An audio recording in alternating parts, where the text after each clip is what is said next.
Most possible ya dari itu aja tuh kemungkinan sih dia gara-gara penyakit. See, that's what I've been thinking. Kalau kata dokter Jaya, most possible karena penyakit lambung. Dikatakan bahwa ditemukan zat korosif di dalam lambungnya. Dan kita semuanya tahu ya, walaupun bukan dokter juga, kalau cairan asam lambung itu sangat-sangat korosif. Aku rasa kalau kalian penderita GERD dan mah menahun pasti relate banget. Coba kalian bayangin, dalam satu hari yang sama, kalian cuma makan satu buah apel, minum pil diet, kemudian minum susu coklat, dan kemudian minum kopi Vietnam yang kopinya strong banget. Dan mostly, kopi itu bersifat acidic atau asam. Jadi mungkin saja itu memicu produksi asam lambung berlebih kan? Dan ditemukan juga di dalam lambungnya terdapat darah yang sudah menghitam. Jadi menurut kesotoan saya yang hanya orang awam dan bukan dokter, kemungkinan besar lambung dari almarhum ini sudah terjadi pendarahan. Siapa yang habis nonton Ice Cold malah jadi overthinking? Gimana nggak overthinking orang FYP-nya berseliweran?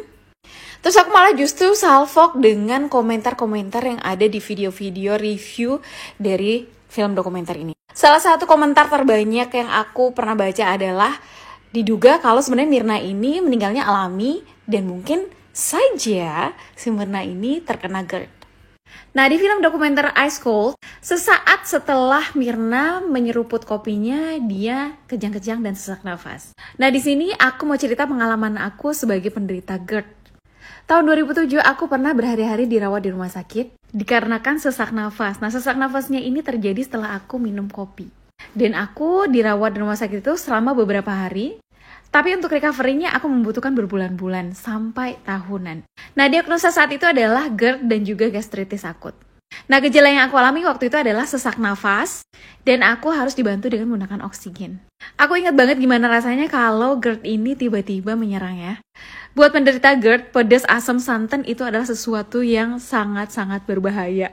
Sejak aku dirawat tahun 2007 karena GERD, sampai detik ini aku belum berani lagi untuk konsumsi kopi. Kenapa aku belum berani minum kopi? Karena aku bener-bener trauma sama rasa gejala dari GERD itu. Pernah suatu hari aku pergi ke kondangan sama suami dan anak-anak. Nah, ceritanya aku minta tolong sama anakku untuk ambilkan minum. Dan anakku ini nggak tahu kalau yang diambilnya itu adalah bukan air putih. Karena sekilas terlihat seperti air putih. Tapi sebenarnya yang diambil adalah Sprite yang dicampur dengan lime atau nipis. Dan karena anakku nggak tahu, langsung dikasih aja minumnya ke aku dan aku minum beberapa teguk. Dan apa yang terjadi? Aku black out dan hampir pingsan saat itu di tempat kondangan. Jadi GERD itu emang sengeri itu guys. Aku sendiri butuh belasan tahun untuk benar-benar pulih dan bisa mengkonsumsi jus jeruk lagi. Balik lagi ke Ice Cold.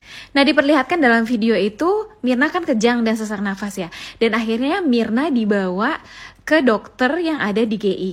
Nah, setelah diperiksa oleh dokter di GI, ternyata si Myrna ini kondisinya dianggap stabil. Dan berseliweran banyak sekali video yang mengatakan bahwa sebelum Myrna ini ketemu sama Jessica dan teman-temannya, dia sempat mengkonsumsi obat diet dan juga mengkonsumsi es coklat. Dan setelah itu minum kopi Vietnam yang di Cafe Olivier. Aku sendiri belum pernah nyobain kopi Vietnam itu seperti apa, tapi yang aku dengar kopi Vietnam itu sangat-sangat strong. So, I was wondering, mungkin benar-benar kalau si Myrna ini sebenarnya mendapatkan serangan GERD. Terus kemudian aku jadi mikir, apakah mungkin ada reaksi silang antara obat diet dengan kopi dan segala macam yang dia konsumsi sebelum dia ketemu dengan teman-temannya. Dan bisa jadi kalau sebenarnya Myrna ini meninggal karena dia memang punya disease yang ketrigger dari kopi ini. Jadi memang meninggalnya alami gitu. Please siapapun yang sependapat dengan aku, tolong kasih komen kalian. Ada. Anda sepakat dengan jawaban itu? Tidak selalu ada tanda-tanda itu. Begini Pak. Gue tahu lo pasti kayak kesel gitu kan nontonnya. Sama gue juga kesel. Cuma yang kalian harus tahu ya guys. Biasanya kalau orang yang baru tahu sedikit itu akan sok tahu ketimbang orang yang bener-bener tahu. Lo lihat aja nih, jaksa, penuntut umum ataupun hakimnya itu mereka sama-sama kayak baru mempelajari zat yang namanya cyanida. Mereka nggak ada background tentang medicine, mereka nggak ada background mempelajari tentang zat-zat kimia berbahaya ini. Mereka tuh kayak cuman dapat dari internet, terus dapat dari YouTube mungkin atau Facebook. Jadi kalau misalnya mereka menghadirkan saksi ahli, ya harusnya didengarkan. Didengarkan, bukan malah ngotot. Oh jadi, gue kayak, gue kalau di situ udah acak-acak tuh. Aduh, gue kesel banget sumpah. And another thing yang banyak bikin orang kesel adalah, ini kasus kan no otopsi ya. Dan dikatakan kalau sebuah kasus kematian seseorang tidak wajar dan tidak dilakukan sebuah otopsi, ya berarti no case. Tapi ini kasus tetap dikorek-korek, dicari-cari, dan dikatakan, oh ini udah dilakukan otopsi kok, udah diambil sampelnya, diambil sampel hati, sampel lambung tuh, udah cukup, ya cukup untuk membuat kita ngamuk lo tahu. Jangan bikin gue marah, tuh kan gue diliatin orang di mobil lo tahu.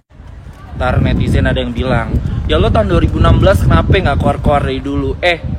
Gue dulu masih SMA, sekarang orang udah pada pinter. Sosmed zaman dulu belum sekenceng sekarang. Jangan bikin gue ngamuk deh. Gue ini udah sabar netizen, gak usah ngetek-ngetekin gue. Gue orangnya kalau dipancing dikit, gitu. Udah deh. BTW banget ya. Kenapa? Nggak jadi Ntar aja. Gue simpen dulu gue ngomong apa. Lu pade harus tahu ini sih. Gue masuk berita lagi lo tahu.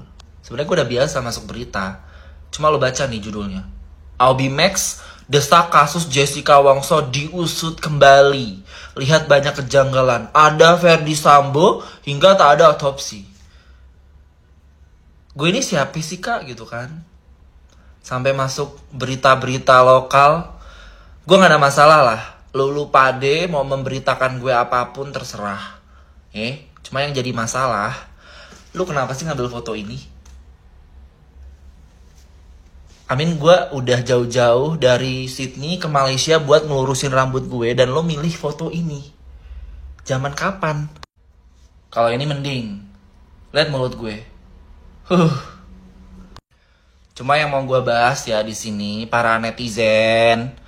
Soalnya banyak nih yang nge-DM gue, yang email gue, yang ngontak manajer gue, sampai ada yang ngehubungin orang tua gue langsung, si Sri, buat memviralkan sesuatu, dan mereka nanya red card Bima berapa sih?